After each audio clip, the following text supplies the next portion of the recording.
Bonjour, bienvenue dans cette nouvelle vidéo.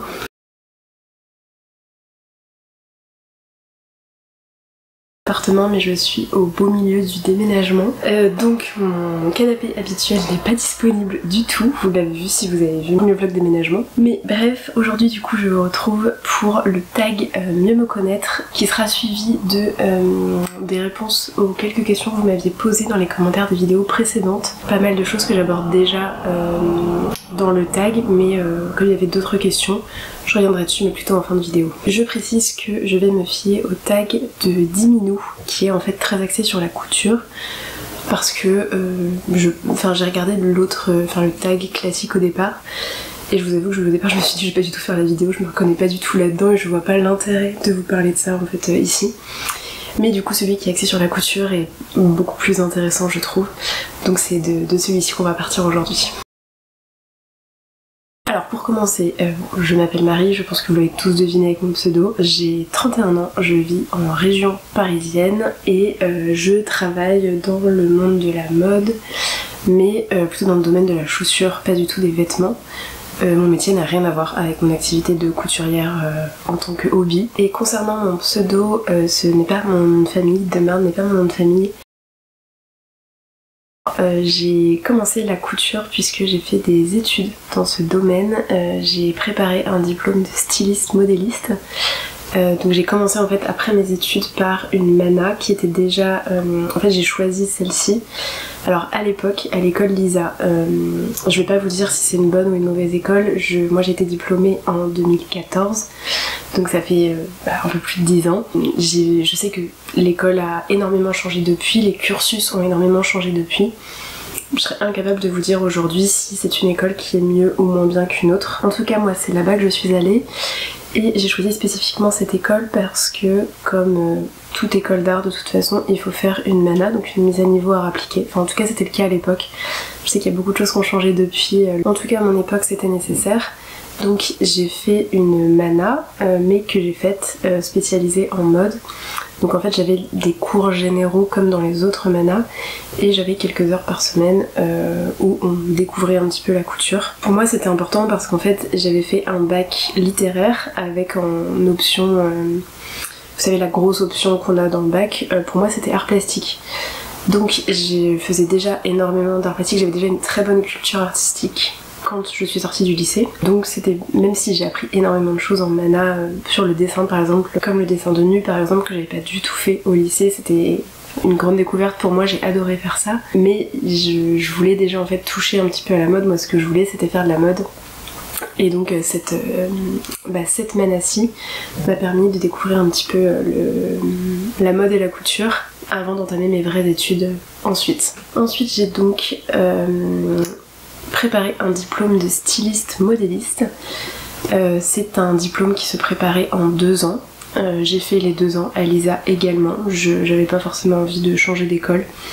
Ça me convenait bien là-bas. Et pour être tout à fait honnête, c'était aussi l'école, je pense, la moins chère à l'époque, ou une des moins chères. Mais ce qui était important pour moi, c'était de préparer un double diplôme. Parce qu'il y avait, alors à l'époque, il y avait la chambre syndicale, je crois que ça n'existe plus aujourd'hui.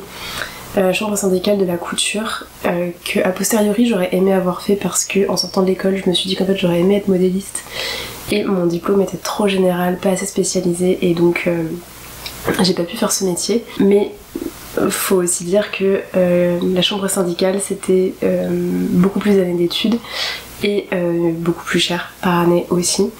Donc voilà, c'était un petit peu, disons que Lisa pour moi à l'époque c'était, ça m'a permis en fait à la fois d'avoir un diplôme qui était un peu plus général, où j'étais pas que styliste, que modéliste, que designer textile, parce qu'on avait aussi, on pouvait préparer ce diplôme aussi dans mon école. Là j'avais quand même un double diplôme de styliste et modéliste, tout en ayant une école qui était déjà un prix exorbitant, mais qui était moins exorbitant que d'autres. Pour vous donner un ordre d'idée, à l'époque, je pense que c'était 6000 et quelques la première année, 7000 et quelques la deuxième, donc 6000 et quelques c'était la mana, 7000 et quelques la première vraie année, et 8000 quelque chose la dernière année. Ce qui était déjà énorme, et en plus pour moi il a fallu que je contracte un prêt, donc tout ça il a fallu que je le rembourse derrière, donc voilà, c'était aussi un choix qui a été fait un petit peu comme ça.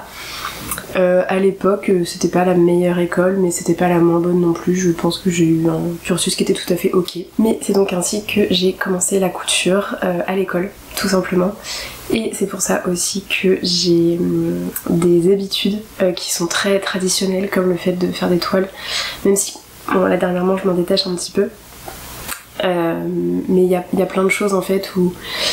Moi je suis un peu de la vieille école, j'ai appris d'une certaine manière et du coup j'aime faire de cette manière-là. Et pourquoi... normalement la question c'est pourquoi la couture, mais du coup on va dire pourquoi ces études, puisque c'est comme ça que j'y suis arrivée. Pour tout vous dire, moi à l'époque, quand j'étais en terminale, ce que je voulais c'était faire psychologie. Mes parents étaient absolument contre parce que ça n'avait pas de débouché, parce que c'était la fac et que ça allait pas me convenir, et voilà, plein d'autres raisons.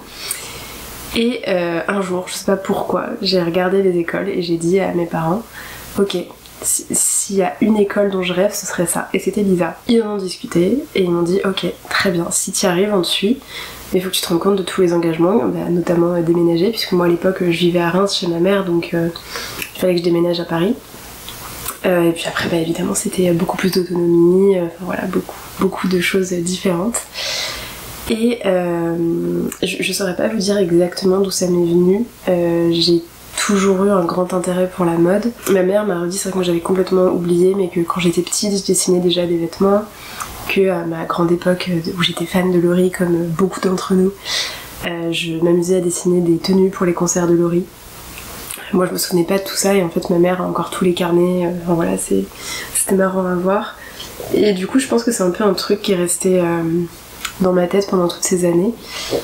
Et puis quand mes parents m'ont dit non, on n'a pas trop envie que tu fasses là ce que tu voudrais faire, je pense que c'est ressorti et voilà. Et je me suis remise du coup un petit peu à dessiner. À l'époque je me cultivais pas mal en matière de mode, je suivais beaucoup les défilés. Les nouveaux créateurs, etc.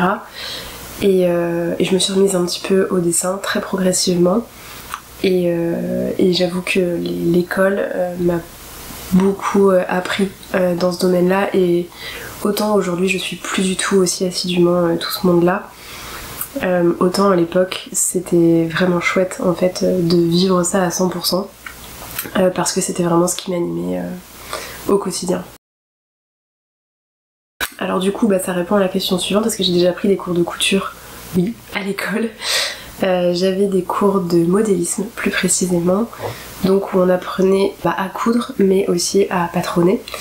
Ce que je dois te dire quand même, c'est que c'était un cursus qui était très très très très très intense et que on ne pouvait pas du tout voir et qu'il y a énormément de choses que j'ai pas apprises. Aujourd'hui je pense que si on veut faire une école de mode, c'est beaucoup plus intéressant d'apprendre d'abord à coudre et de voir l'école comme un moyen de travailler sa créativité plus que de travailler sa technique, même si évidemment on va apprendre la technique, mais on va plus travailler du coup la technique de patronage, je dirais. Mais vous voyez, moi je ne m'étais jamais servi d'une surjeteuse, enfin je me suis d'ailleurs toujours pas servi d'une surjeteuse, à l'école on n'avait pas de surjeteuse. On avait des machines à coudre, mais il y a plein de techniques que j'ai pas utilisées parce que, en fait si vous voulez, on a fait quelques vêtements de base. Donc les vêtements de base, vous avez, je crois qu'on commence par la jupe droite, après vous avez la veste tailleur, il y a la robe 3 trous entre les deux aussi. En fait je me souviens, alors je sais pas comment c'est maintenant, mais à l'époque, le premier semestre, donc on va dire de la deuxième année, mais c'est la première vraie année du cursus. En fait, le premier semestre, c'est la partie où on apprend tout, où on fait ces 3 vêtements-là justement pour apprendre vraiment tous la même chose. Et en fait, dès le deuxième semestre, on commençait à travailler nos collections personnelles. Donc en fait, vous commencez par dessiner les pièces et ensuite, pendant vos cours de modélisme, vous allez apprendre à les réaliser. Mais du coup, on apprenait tous des choses différentes et si... je vous dis une bêtise, vous faisiez un vêtement sans pince, sans plis, sans fronce, sans boutonnière, en fait vous les faisiez jamais. Donc il y a plein de choses que j'ai appris, mais il y a plein de choses aussi que je n'ai pas appris et que j'ai appris là maintenant en fait en faisant de la couture de mon côté. Donc je pense que c'est quand même pas équivalent à un cours de couture, puisque dans un cours de couture vous pouvez à peu près apprendre ce que vous voulez. Alors que là vous avez un programme à suivre et en fait à part les quelques premiers mois où c'est un cursus commun, ensuite quand vous basculez sur vos projets perso, À moins de faire plein de détails différents et d'essayer au maximum d'explorer toutes les techniques possibles et imaginables, il y a plein de choses que vous verrez pas à l'école. En tout cas, c'était comme ça à l'époque. Encore une fois, ça fait 10 ans. Peut-être que les choses ont changé, même probablement. Mais à ce niveau-là, je saurais pas vous dire. Si, à tout hasard, vous êtes en école de mode, dites-nous ce qu'il en est. Alors moi j'ai commencé... Alors je vous avoue qu'à l'école, je sais absolument plus ce qu'on utilisait. Je serais incapable de vous dire. Je pense que c'était une faf, mais j'en suis vraiment pas certaine. Ensuite, pour m'aider dans mes études, ma famille m'a très généreusement offert une machine à coudre familiale. Alors la marque c'était Gritzner et le modèle c'était la Hobby 5. C'est un modèle je pense qui ne se vend plus. C'est une marque très peu connue et c'est pas forcément une marque que je vous recommanderais, tout simplement parce que je n'ai jamais réussi à faire réviser ma machine à coudre parce que la marque était tellement inconnue que personne n'acceptait de la prendre. Donc c'est pas quelque chose que je vous conseillerais, c'est pour ça que là sur ma nouvelle machine je suis passée sur une marque beaucoup plus vendue, beaucoup plus reconnue pour pouvoir ensuite la faire réviser parce que c'est super important de faire réviser votre machine à coudre. Mais la mienne m'a bien accompagnée les premières années. C'était un modèle, je saurais pas vous dire exactement quel était le prix à l'époque puisque c'était un cadeau, mais elle était très fonctionnelle, elle avait déjà plein de points, elle avait les boutonnières, elle était bien, sincèrement elle était bien, pour commencer elle était très bien. Maintenant je suis passée sur une Husqvarna Viking, ça fait 2 ans maintenant. C'est le modèle Opal 690Q, j'en suis plutôt contente. Je vous ai dit, je vais vous faire une vidéo où je vous donne mon avis vraiment sur la machine à coudre prochainement. Donc je reviendrai en détail sur toutes ses spécificités. Mais globalement j'en suis contente. Ça m'a simplifié la vie. Alors ça demande une certaine prise en main parce que déjà vous avez tout un pavé qui est tactile avec les stylets. En plus tout est électronique. Moi à l'époque ma machine n'était pas électronique. Tout était manuel donc c'était complètement différent. Il y a énormément de fonctionnalités et du coup au départ on est un petit peu perdu, mais vous avez, d'ailleurs je le redis ici, mais si vous achetez la machine au centre Pfaff Rivoli, sachez que vous avez un cours de prise en main qui vous est offert. Je sais plus si c'est une demi-heure ou 1 heure, mais en fait vous êtes avec quelqu'un et vous pouvez... Déjà c'est un cours que vous pouvez prendre à tout moment, sachez-le, moi je l'ai pris 1 an après avoir acheté la machine. C'était bien parce que du coup j'avais commencé à tâtonner un peu moi-même et du coup j'ai posé des questions sur des points qui me posaient vraiment problème. Mais si vous le souhaitez vous pouvez faire le cours dès l'achat de la machine. Voilà, peut-être une semaine après il faut organiser ça avec le centre. Mais c'est très très pratique et ça vous permet vraiment de vous habituer à la machine. Et une fois qu'on y est habitué, il y a plein de petites choses qui vous facilitent la vie, qui font que je regrette pas mon choix. C'est un investissement. Je crois que c'est une machine qui coûte dans les 1200-1300 euros. Moi je l'avais eu à 1000 euros au CSF 2023. Sur les salons en général ils vous font des offres. Moi j'avais une offre via Belen Paris. Elle avait, c'était l'année où elle avait son stand et du coup elle distribuait pas, mais j'avais été lui demander conseil. Elle m'avait dit ah mais tiens je suis en partenariat avec eux, si tu vas avec ma carte t'as 20% sur la machine. J'en avais bien profité, mais j'avais déjà été me renseigner avant. Et le vendeur m'avait dit ah on est sur un salon, on va vous ajouter des petits trucs en plus, donc vous pouvez avoir des accessoires en plus. Ou... Voilà, sur un salon en général c'est assez avantageux. Après à savoir que du coup le délai de rétractation ne s'applique pas. C'est quand même à garder en tête, vous ne pouvez pas, une fois que vous avez réglé votre achat, vous ne pouvez pas revenir en arrière. Autrement je n'ai pas d'autres machines, je n'ai pas de surjeteuse et je n'en vois pas l'utilité puisque ma machine à coudre a un point de surfilage. C'est pas la même chose, c'est sûr, mais actuellement j'ai pas forcément l'espace pour avoir une surjeteuse et j'en ressens pas le besoin. Donc dans le futur peut-être, mais actuellement je suis très contente comme ça. Alors justement il a beaucoup évolué. À l'époque quand j'ai commencé, donc c'était en 2011-2012, c'était la grande découverte, j'étais hyper excitée, j'étais avide de savoir. Ensuite, ça a été très très compliqué parce que je vous disais le rythme était vraiment très intensif à l'école. C'était plus du tout un plaisir, c'était vraiment juste une obligation. Et quand j'ai fini mes études, j'en étais complètement dégoûtée. Pour vous dire, ma machine à coudre, j'ai déménagé 1 an ou 2, je pense après la fin de mes études. Je n'avais pas retouché à ma machine entre temps et quand j'ai déménagé, je l'ai envoyée chez mes grands-parents parce que j'avais pas trop la place. Sous prétexte que j'avais pas la place de l'avoir dans mon nouvel appartement alors qu'en réalité j'aurais pu, mais en fait je m'en servais plus. Donc Je l'ai envoyé chez mes grands-parents.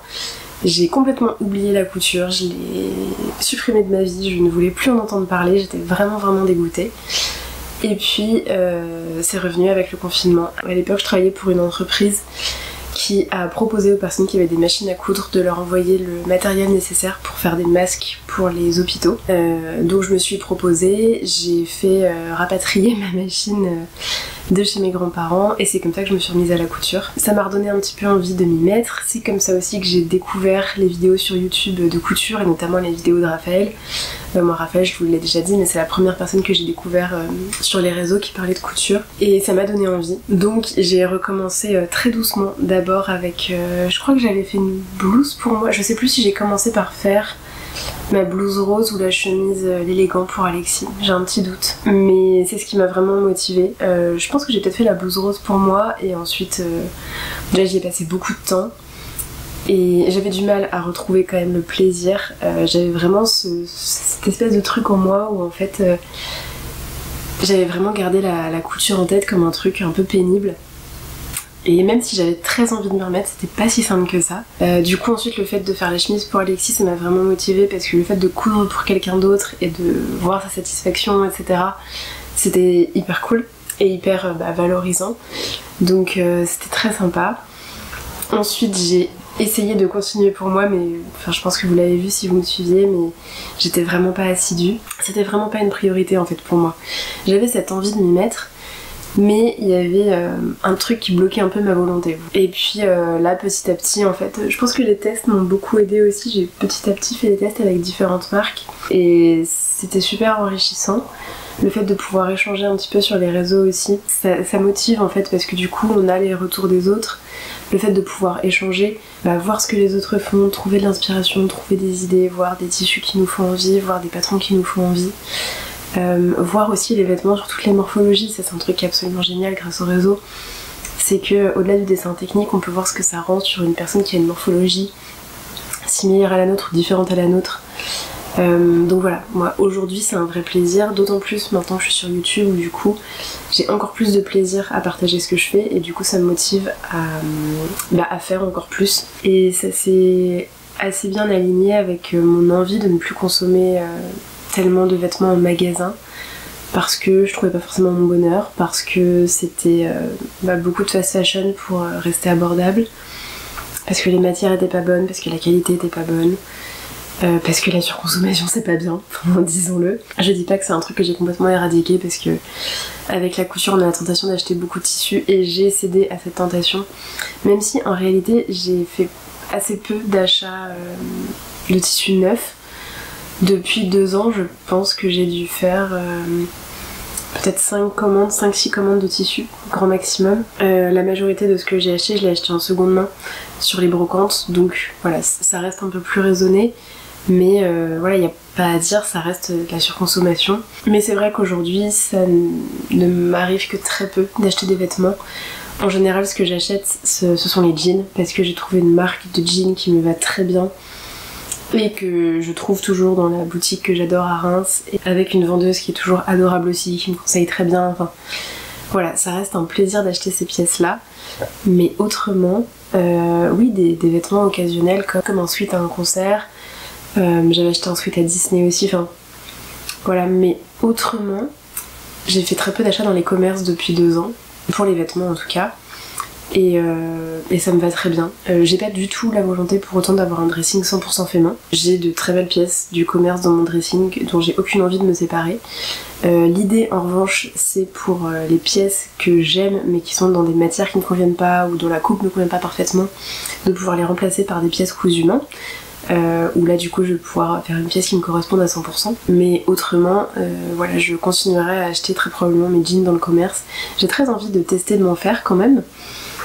Si j'arrivais à me trouver la coupe, surtout que j'ai un modèle en tête que je veux et que je n'arrive pas à trouver dans le commerce, il y a toujours quelque chose qui va pas. Si j'arrive à faire ça, c'est génial. Mais autrement, je suis très contente en mixant un petit peu les pièces du commerce et les pièces cousues main. L'essentiel étant que j'ai des pièces dans lesquelles je me sens bien et que ma consommation reste à peu près raisonnée. C'était une longue réponse à cette question.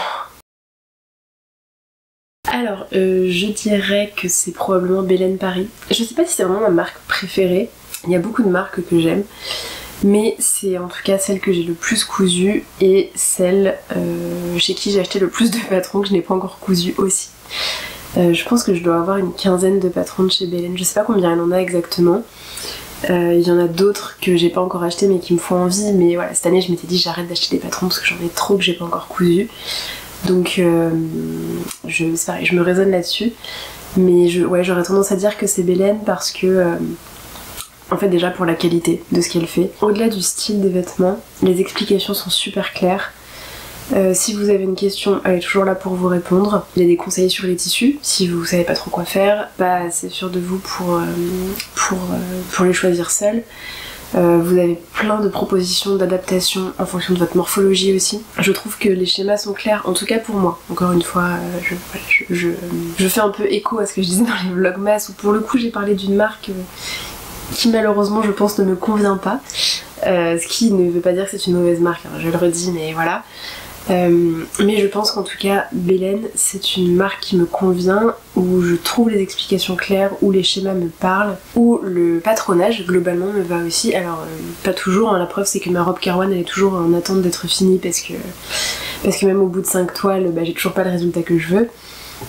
Voilà, il peut y avoir des patrons où ça fonctionne pas comme on veut, mais globalement ça fonctionne assez bien. Et le style en fait me plaît parce que y a plein d'options qui sont possibles. Moi j'hésite pas en fait à adapter un patron s'il y a quelque chose qui me gêne un peu, si la jupe est trop courte, si le dos est ouvert et que je préférerais fermer. Enfin voilà, il y a plein de choses, la longueur des manches aussi, la forme des manches. En fait j'hésite pas à modifier si j'en suis pas complètement satisfaite. Mais globalement, tout ce que j'ai cousu j'en suis très contente. Donc voilà, c'est la marque que j'ai le plus cousu aujourd'hui et je pense que ça va le rester un certain temps. Alors pour ça, j'ai pas vraiment de réponse à vous donner. Mercerie en ligne, je ne commande que très peu.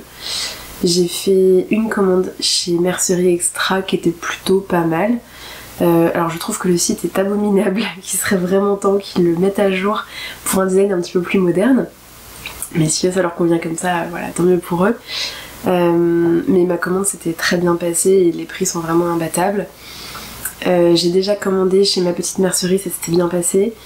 Moi en fait je vais souvent en physique dans les merceries. Très souvent je vais chez Fil 2000 parce que alors avant que mon job ne déménage, j'étais pas très loin, j'étais à un quart d'heure de Fil 2000 donc c'était assez pratique, je pouvais y aller pendant la pause déj ou des choses comme ça. Donc j'allais beaucoup chez Fil 2000, ça m'arrive d'aller chez le Mercier qui est sur le marché à côté de chez moi, bon là j'irai plus vu que je m'en vais, mais voilà ça m'arrivait aussi d'aller là-bas. Je ne suis pas fidèle à une seule mercerie, j'achète un petit peu là où le vent me mène.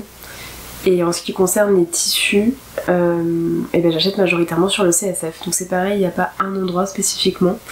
J'ai pas de marque de prédilection.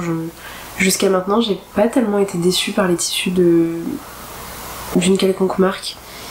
Donc je saurais pas vous dire ce qui est bien ou moins bien. Après, je couds majoritairement des matières naturelles. Je pense qu'on a moins de mauvaises surprises que sur le synthétique quand même. Mais voilà, je saurais pas vous dire une boutique en particulier. Pour moi, le plus important, c'est que le tissu me plaise, me fasse envie, ou que la mercerie ait quelque chose d'original, ou voilà. C'est ce qui va diriger mes achats et pas tellement le nom de l'entreprise.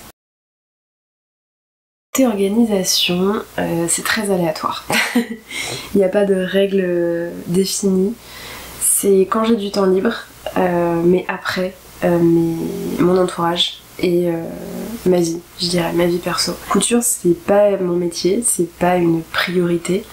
C'est quelque chose que je fais pour le plaisir. Et je me suis rendu compte que si je me mettais un peu trop la pression en termes de productivité, et c'est là que ça bloque complètement et j'arrive plus à faire quoi que ce soit. Donc je le fais quand j'en ai envie, majoritairement le week-end.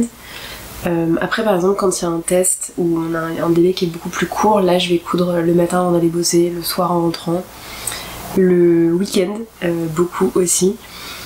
Mais après, voilà, je sais que les jours où je vois Alexis, je passe la soirée avec Alexis et voilà, il n'est pas question de faire... Alors, si ça m'arrive de faire de la couture à la main, ça y a pas de souci. En général, même j'en profite. Mais par contre, il n'est pas question que je sorte la machine ou quoi que ce soit, à moins que lui, il ait un truc à terminer aussi, ce qui peut arriver. Mais autrement, c'est le temps que je passe avec mes proches, je le dédie à mes proches. Si je vais prendre un verre avec des copines le soir, et ben je vais pas me restreindre sur la durée parce que je veux coudre après. Ma vie passe avant le reste. Mais après la couture je la glisse un peu à droite à gauche quand j'en ai envie. Et en général je trouve plus facilement la motivation de décalquer les patrons et découper les tissus quand je viens de faire le ménage. En général j'ai ce petit truc qui me démange en me disant ah, faut en profiter, le sol est tout propre, c'est le moment. Alors pas du tout. Ça a été une envie à un moment donné. Au début où j'ai repris la couture, j'ai eu très envie de lancer une marque de patron et j'avais une idée très précise en tête que je donne à l'assemblée si quelqu'un en a envie, puisque c'est plus du tout quelque chose qui m'intéresserait aujourd'hui. Mais j'avais la volonté de créer une marque de patron qui soit complètement unisexe. C'est pas tellement unisexe, c'est plus no gender, où en fait je créerais des pièces qu'on attribuerait peut-être plus facilement à des femmes, mais avec des adaptations morphologiques pour des corps plus masculins. Donc sans poitrine, avec des épaules de la même largeur que les hanches, une taille moins marquée, des pantalons qui soient adaptés évidemment à l'anatomie d'une femme et d'un homme. Voilà, j'avais un petit peu toutes ces idées avec du coup l'idée de faire les patrons. Quand vous achetiez le patron, vous pouviez choisir votre morphologie indépendamment de votre sexe évidemment, et du coup obtenir le patron avec le patronage qui correspondait à votre physique. Je pense que ça aurait pu fonctionner, sincèrement. Je sais pas si l'audience aurait été très très large. Après c'est aussi parce qu'à l'époque je travaillais dans un environnement où j'étais entourée de personnes qui auraient pu être intéressées par ça. Je travaillais aussi dans une entreprise qui faisait la promotion aussi du no gender, et du coup j'étais un petit peu bercée par ce milieu. Aujourd'hui c'est plus le cas, et du coup c'est une chose dont je me suis complètement détachée. C'est toujours quelque chose que je respecte, et je pense que ça reste très important de laisser les gens être qui ils sont, indépendamment de notre volonté à nous et de nos préjugés, etc. Enfin, mon avis n'a pas changé là-dessus. Mais c'est plus quelque chose qui m'intéresse de créer des patrons de ce type, et même de créer des patrons tout court, parce que je me rends compte aussi du travail qu'il y a derrière. Et je sais pas à quel point ça me passionnerait de toutes les étapes en fait de création. Peut-être la création, parce qu'à une époque je sais que voilà, je voulais vraiment être modéliste, et je pense que c'est un truc qui m'aurait plu. Mais c'est peut-être plutôt la partie com qui me plairait moins. Là vous voyez, je suis juste sur les réseaux pour le plaisir. Mais vous voyez à ma fréquence sur Instagram que j'ai vraiment pas de stratégie. Je suis pas là pour devenir millionnaire, pas du tout. Je le fais vraiment parce que j'en ai envie et parce que c'est un plaisir de partager. Mais je suis pas sûre que je serais bonne en com, marketing, etc. Et je suis pas sûre d'avoir envie de m'y intéresser. Donc aujourd'hui c'est plus du tout quelque chose que j'envisagerais. Alors sans le moindre doute, le coton. Alors c'est une réponse facile parce que le coton c'est probablement la matière la plus facile à coudre.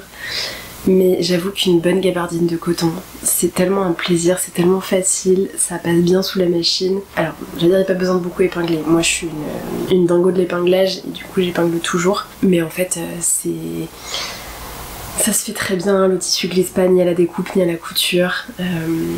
Franchement, le coton, c'est du bonheur. Franchement, il n'y a pas à dire. Moi, j'adore. En plus, je trouve qu'il y a de très très beaux imprimés sur du coton. C'est une matière qui tient quand même bien dans le temps, qu'on peut laver très facilement, c'est quand même important aussi pour des vêtements qu'on veut garder longtemps. Et puis en fait le coton on peut en trouver sous plein de formes, donc je trouve que ça laisse des possibilités assez larges. Et c'est vrai qu'en plus vu que je couds pas mal de choses dans des tissus trouvés en brocante, c'est souvent des draps, des nappes ou des choses comme ça, et bien c'est ce que j'ai le plus en stock. Pour moi le coton avant tout, si je pouvais, non peut-être pas coudre que du coton parce qu'il y a d'autres matières qui sont cool, mais si je devais en garder qu'une, sans aucun doute ce serait le coton. Et à contrario, celle que je déteste coudre, mais qui est magnifique et que du coup je fais quand même, c'est la soie. Une belle soie, c'est tellement beau. Là j'ai très envie de me faire une chemise en soie. Suite si vous l'avez vu à la vidéo déménagement, vous l'avez vu, je me suis débarrassée de ma petite blouse Olympe en soie bleue. J'ai encore beaucoup de métrage de ce tissu. Assez normalement pour faire un chemisier, et j'ai très très très envie de me faire un petit chemisier hyper simple en soie. La couleur est sublime et la matière est hyper agréable. Donc je crois que c'est une soie sauvage si je dis pas de bêtises. Et c'est juste, ça a un toucher un peu peau de pêche. Donc c'est vraiment pas un bonheur à coudre. Je sais que ça va être long, ça va être compliqué. Mais le résultat en vaut la chandelle. Et ben écoutez, je pense que c'est difficile d'en choisir une seule. Je dirais qu'en fait les pièces dont je suis le plus fière c'est celles que j'ai offertes. Et notamment celle que j'ai offerte dernièrement. La blouse Miramas à ma mère et la veste, le grand... Je sais toujours pas, le grand sleeve, je sais plus, de Belen. C'est vraiment des pièces dont je suis très contente, qui n'ont pas forcément été les plus difficiles à coudre. Mais y avait un petit peu la contrainte que ça convienne à la personne sans pouvoir lui faire essayer de toile, juste en prenant les mensurations, et c'est un peu flippant quand même. Alors je vous dis ça non parce que Alexis je lui ai fait essayer une toile, mais bon au final la toile n'allait pas donc la deuxième version j'ai pas refait de toile. Mais ce sont vraiment de beaux projets et en fait moi j'aime faire des cadeaux, je fais des cadeaux tout le temps à mes proches, j'adore ça. Et du coup pouvoir faire des cadeaux cousus main c'est une valeur ajoutée.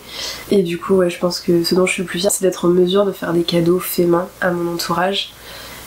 Après si je devais parler d'une pièce que moi j'ai réalisée, je sais pas si c'est forcément celle dont je suis la plus fière, quoique si parce qu'elle était quand même assez compliquée, mais c'est surtout parce que c'est peut-être celle qui me correspond le plus et que je porte le plus. C'est ma combinaison Bala de Belen Paris, la version toile en denim brut. Malheureusement sur la version définitive le choix du tissu est pas bon et elle fera le temps qu'elle fera, mais je sais qu'elle n'est pas destinée à survivre très longtemps. Mais la version en jean brut, je suis hyper bien dedans, j'ai l'impression qu'elle me met en valeur, je suis à l'aise, elle est bien finie, enfin voilà, c'est vraiment une combinaison que j'aime beaucoup. Et ouais, du coup je pense que ce serait ce projet là. Bah écoutez, c'est une très bonne question. Je crois pas que j'ai vraiment de projet que je préfère. Alors ce qui est sûr c'est pas les accessoires. Je pense que j'en ai jamais fait et ça ne m'intéresse absolument pas. Les vêtements, ça c'est certain. Après, j'ai pas vraiment de préférence entre les pièces plus compliquées ou moins compliquées. Je pense que j'aime la partie patronage.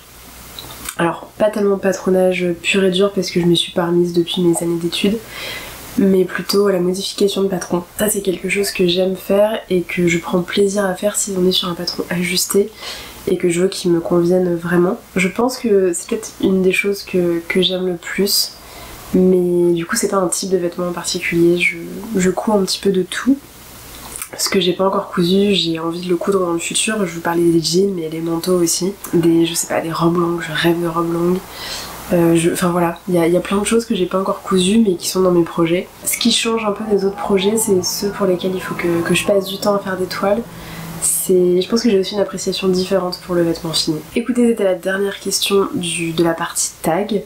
Et du coup, je vais reprendre mon téléphone pour les questions que vous m'aviez posées en commentaire. Alors du coup, il y avait des questions sur mon parcours pour en arriver à la couture. Bah du coup, je vous ai déjà répondu. Une question sur mes futurs projets couture. Je pense que je vous ferai une vidéo dédiée quand j'aurai emménagé. Parce que là comme ça j'ai pas d'idée précise. Alors si, j'ai des idées, j'ai le body désir, je veux vraiment m'y mettre dès que je suis réinstallée. Tant que j'ai encore à peu près les trucs en tête, je vais aller voir les vidéos que j'ai trouvées, je vais contacter la très gentille personne parmi vous qui m'a proposé son aide aussi sur Instagram. D'ailleurs si tu passes par là, je t'embrasse.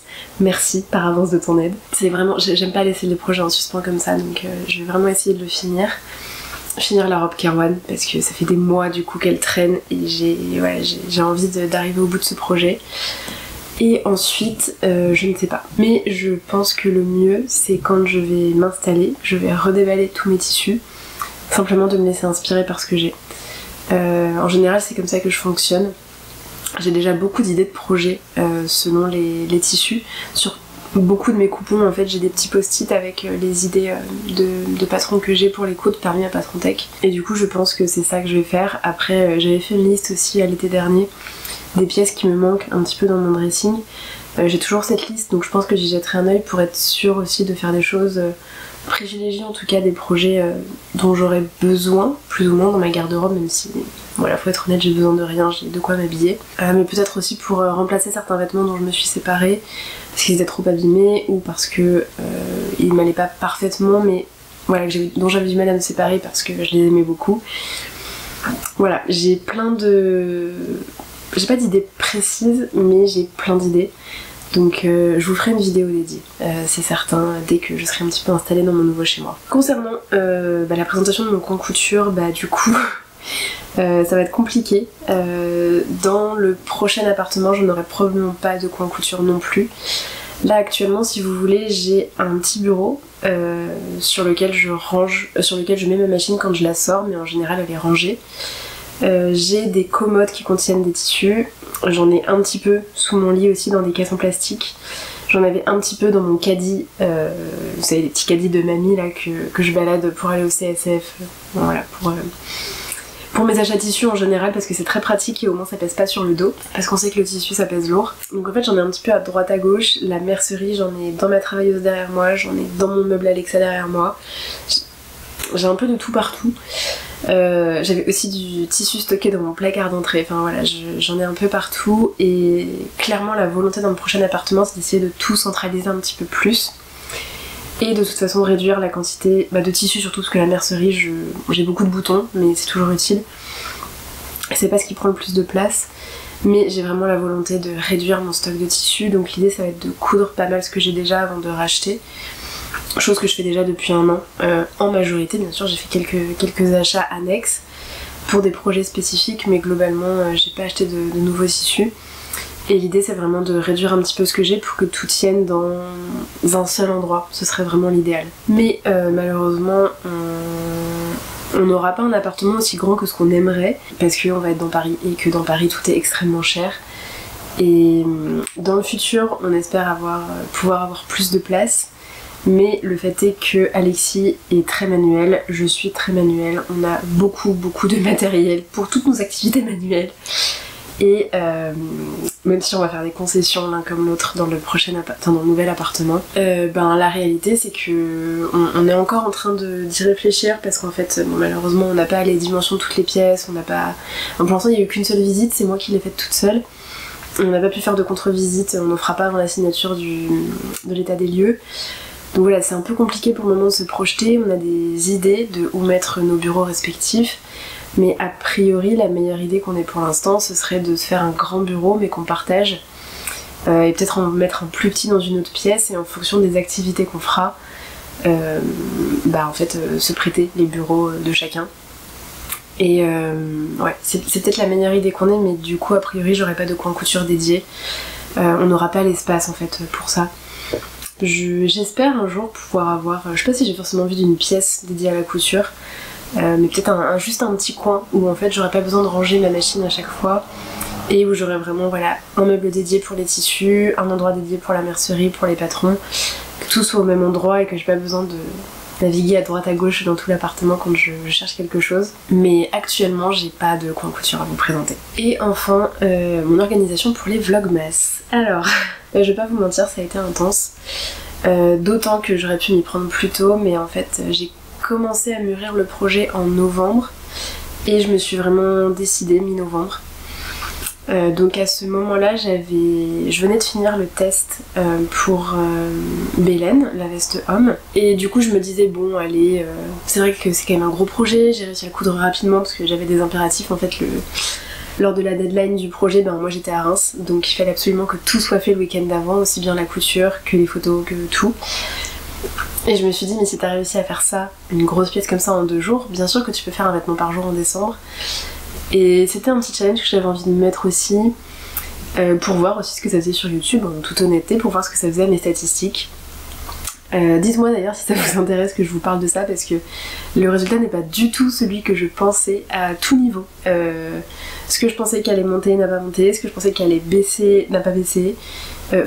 Globalement je suis extrêmement surprise par les résultats. Bon, voilà, tout à l'heure si ça vous intéresse je pourrais vous en reparler. Mais voilà, je trouvais que c'était chouette, je sais pas si ça avait déjà été fait, mais moi dans le monde de la couture, parmi les gens que je suis, j'avais jamais vu ça.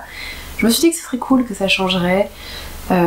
C'était l'occasion aussi d'écouler pas mal mon stock avant le déménagement, puisque même si on ne savait pas encore où et quand on déménagerait, on savait qu'on avait la volonté de déménager. Donc voilà, je me suis lancée le 15 novembre, au départ assez tranquillement, je vais être honnête. Ça m'a déjà pris, je pense, une bonne semaine de réfléchir, faire l'état des lieux de tous mes tissus, de tous mes patrons. Réfléchir aux associations patrons tissus, à savoir que bah voilà, je vous l'avais un petit peu dit, mais évidemment il n'était pas question de faire des toiles pour les projets que j'allais coudre puisque c'était pas gérable en termes de temps. Donc voilà, réfléchir un petit peu à tout ça, faire, alors j'allais dire les commandes, en fait j'ai fait une commande chez Mondial Tissu parce que j'ai pu regrouper tout ce qu'il me fallait pour compléter un petit peu ce que j'avais déjà. Et après, commencer la couture. Je vous avoue que je vivais couture, vraiment.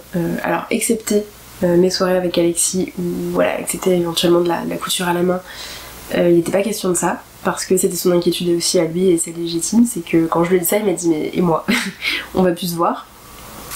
En plus, on s'était dit qu'on allait chercher des apparts, il me dit mais en fait tu vas pas chercher des apparts alors que tu fais une vidéo et un vêtement tous les jours, c'est pas possible.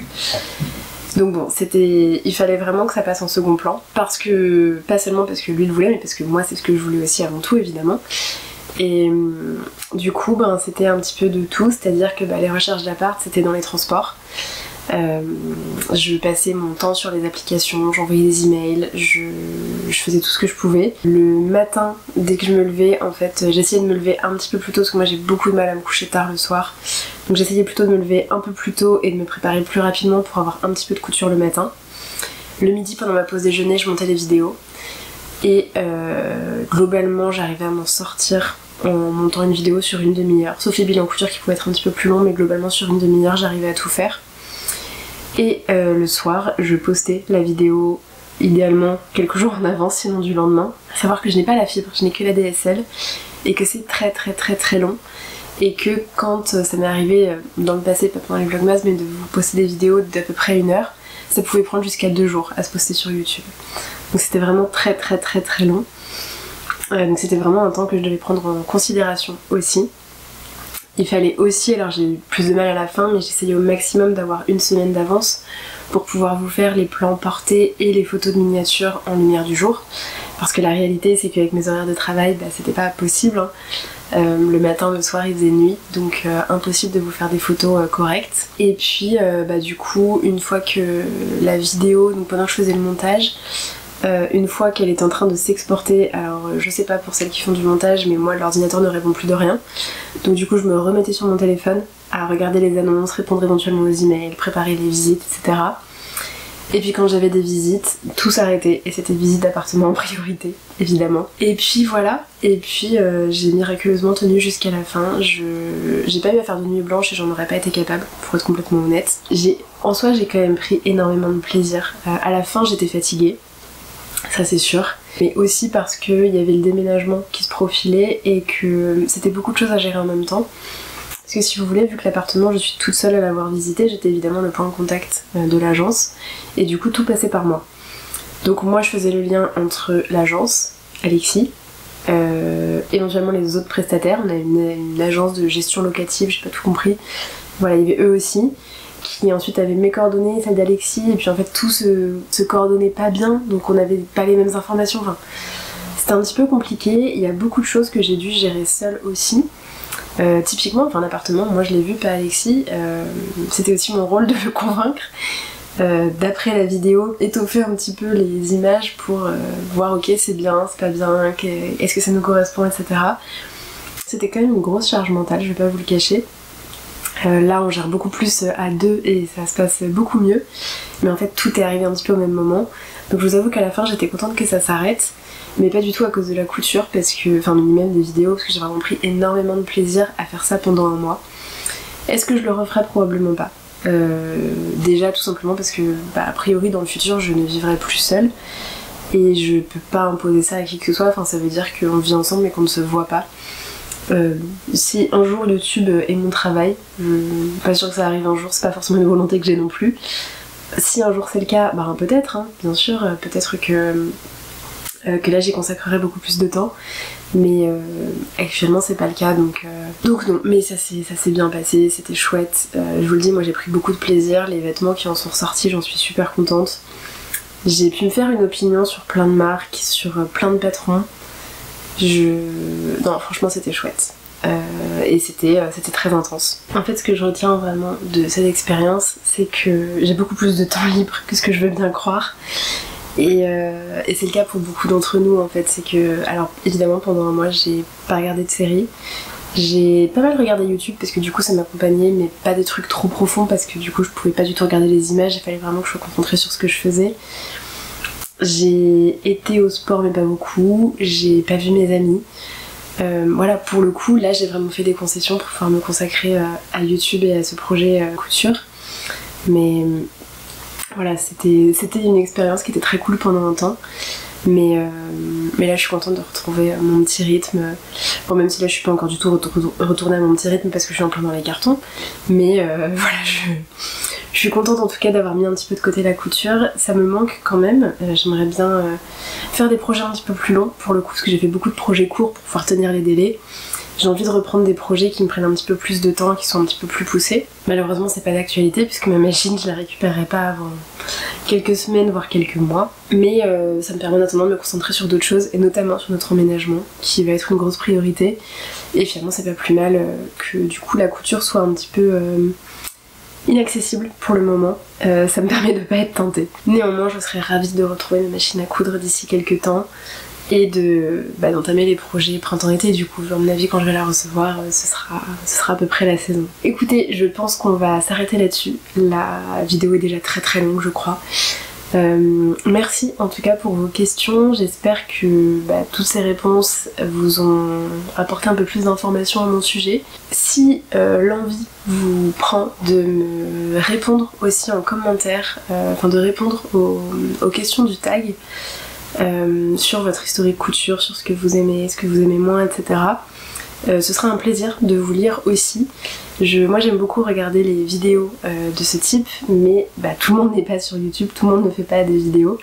Donc si vous voulez y participer un petit peu à votre manière en me donnant ces informations dans les commentaires, ce sera cool aussi de découvrir le parcours et les envies des personnes qui apprendre un petit peu à vous connaître aussi. Je vous laisse là pour aujourd'hui, je vous donne rendez-vous la semaine prochaine. Je vous souhaite d'ici là une bonne journée, une bonne soirée selon quand vous regardez cette vidéo et je vous dis à très vite.